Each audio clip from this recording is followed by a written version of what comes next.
Baik pemirsa, terima kasih Anda masih bersama kami di Market Opening. Dan berikut ini kami sampaikan terkait dengan Tofits, hot issue yang dibahas di Instagramnya IDXL terkait dengan utang luar negeri pemerintah Indonesia.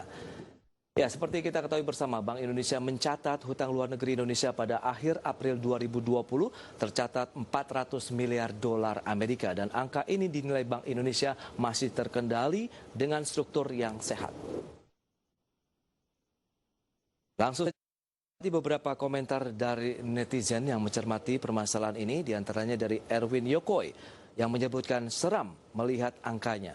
Kemudian dari Sandra Kemal, semoga benar-benar sehat dan kembali berjaya Indonesiaku. Itu dia, banyak memang yang sedikit surprise begitu dengan adanya angka 400 miliar dolar Amerika yang dicatatkan dari hutang luar negeri pemerintah Indonesia. Baik, kita akan lanjutkan kembali perbincangan bersama dengan Pak Edward. Pak Edward, halo. Iya, halo. Ya, terima kasih masih bergabung. Tadi sudah disampaikan ini 400 miliar dolar Amerika. Meskipun Bank Indonesia menyebutkan ini masih terkendali begitu dengan struktur yang sehat juga. Benar, kalau kita lihat memang hutang Indonesia ini, saya setuju dengan statement dari BI bahwa porsi hutang kita saat ini masih cukup terkendali. Ya. Kenaikan hutang dalam jangka pendek ini saya rasa bisa dibilang sudah diekspektasi lah ya, karena memang biaya untuk penanganan COVID-19 ini bisa dibilang cukup mahal. Dan saya rasa itu juga yang harus dilakukan pemerintah saat ini, yaitu menangani COVID-19 dan juga memberikan stimulus kepada sektor-sektor yang terdampak agar segera bisa pulih dari pandemi ini. Baik, dengan kondisi seperti ini, lagi-lagi apa yang perlu kita cermati begitu untuk adanya kondisi hutang luar negeri Indonesia? Akankah ini menjadi suatu hal yang akhirnya menjadi, ya paling tidak kekhawatiran baru bagi masyarakat di Indonesia? Saya rasa dengan level rasio hutang Indonesia saat ini saya rasa saya belum melihat itu menjadi concern utama sih untuk pasar pada jangka pendek ini. Oke, berarti secara fundamental struktur ekonomi Indonesia masih bisa dikatakan cukup aman saat ini. Masih cukup solid untuk saat ini. Baik. Kita akan cermati ke beberapa emiten berikutnya. Tadi yang seperti sudah kita sampaikan ada beberapa emiten yang atraktif begitu diperdagangkan. Setelah tadi kita bahas NIKL, Gudang Garam, kemudian ada Indofood. Seperti yang bisa Anda saksikan kembali di layar televisi Anda, pemirsa. Ini kita akan lihat bagaimana kinerja dari Indofood sukses makmur TBK pada penutupan Jumat kemarin naik 1,64%, berada di level 6.200 dengan range pergerakan harian antara 6.075 sampai dengan mencapai 54 triliun rupiah. PE ratio sekitar 9,7 kali, sementara emiten update yang bisa kami sampaikan, kinerja dari PT Indofood ini masih solid di sepanjang kuartal 1, di mana pendapatan tumbuh 0,7% dan laba bersihnya naik 4,03%. Pak Edward, ini Indofood, kaitannya dengan konsumsi. Banyak sekali masyarakat yang memang memanfaatkan produk-produk yang diberikan ataupun diproduksi oleh INDF sendiri. Bagaimana analisis Anda untuk Indofood? Ya, kalau kita membahas soal Indofood ya, kalau soal kinerja ini sebenarnya lebih banyak ditopang oleh Indofood CPP, anak usahanya. Oke. Ya kan, untuk lini bisnis lainnya seperti dari Bogasari dan juga dari palm oil, kelihatannya tahun ini masih cukup masih cukup terganggu istilahnya, karena dari demand untuk tepung baik itu dari hotel dan juga restoran kelihatannya sudah mulai melemah.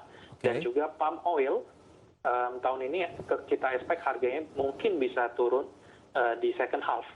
Jadi kalau dari kita expect harga turun, harusnya earnings contribution dari palm oil business mungkin bisa melemah, dan itu juga memberikan sentimen atau impact yang negatif kepada Indofood-nya sendiri. Baik. Jadi mostly yang support kinerja Indofood adalah anak usaha ICBP. Oke. Begitu. Baik, rekomendasi yang bisa Anda berikan untuk traders maupun investor terkait dengan Indofood? Iya, kalau untuk Indofood sih, kalau kita harus memilih antara Indofood dan juga ICBP, sebenarnya kita lebih prefer atau kita lebih memilih untuk investor melirik ke ICBP. Oke, ICBP. Karena dari segi earnings mereka lebih stabil, dan juga kalau kita lihat mengenai akuisisi Pine Hill, sebenarnya ini positif juga untuk earnings dari ICBP karena ada kenaikan kontribusi kan. Itu dia. Dan kalau dari segi Indofood mungkin akan terganggu di lini bisnis Bogasari dan juga palm oil. Oke. So untuk saat ini kita lebih prefer untuk ICBP. Anda melihat dengan kenaikan hari ini ICBP naik 1,44% di level 8.825. Riding masih boleh atau kita menunggu ada sedikit pelemahan? Mengingat dalam 1 bulan sebenarnya ada pelemahan yang cukup dalam, tapi sekarang mencoba bergerak landai, tapi masih di posisi bawah ini. Benar. Kalau untuk ICBP sebenarnya kita lihat memang kondisinya adalah sekarang investor menunggu realisasi Pine Hill ini ya, akuisisi Pine Hill ini. Namun kalau kita lihat dari segi fundamental, saya rasa ICBP ini masih cukup solid dan dari segi kinerja juga masih cukup positif ya tahun ini kita expect. So untuk ICBP kita masih memberikan rating buy dengan target price di sekitar 9.700 untuk 1 tahun ke depan. Oke, 9.700 untuk 1 tahun ke depan. Itu dia saham-saham atraktif yang sudah kita ulas. Bagaimana rekomendasi yang bisa Anda berikan untuk menyikapi penguatan indeks harga saham gabungan yang masih terus berlanjut? Akankah 5.000 menjadi level berikutnya yang bisa tertembus di sepanjang hari ini?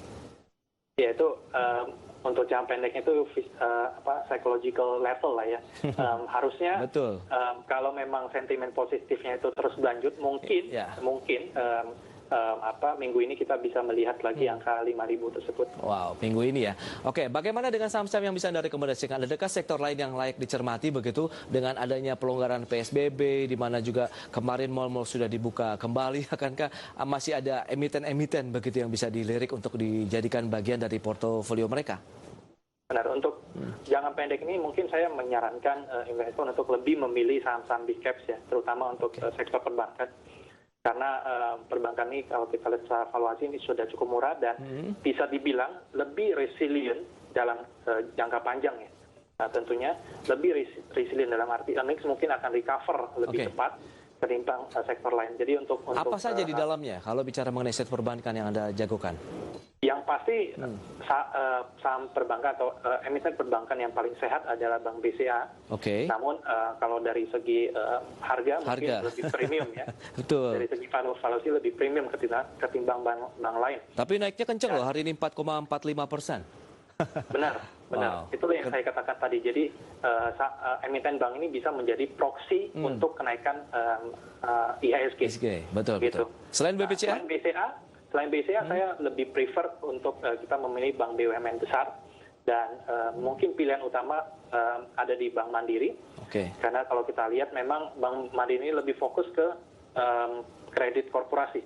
Dan di tengah pandemi ini, kredit yang lebih banyak terganggu adalah kredit consumer dan juga kredit mikro. Jadi bisa dibilang Bank Mandiri ini dampaknya tidak signifikan dari teman-teman lain.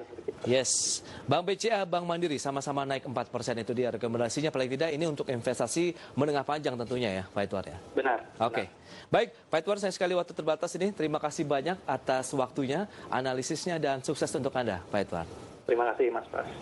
Baik pemirsa, jangan beranjak dari tempat Anda. Kami masih memiliki satu segmen yang berisi informasi terkait dengan emiten-emiten yang ada di pasar modal. Sesaat lagi.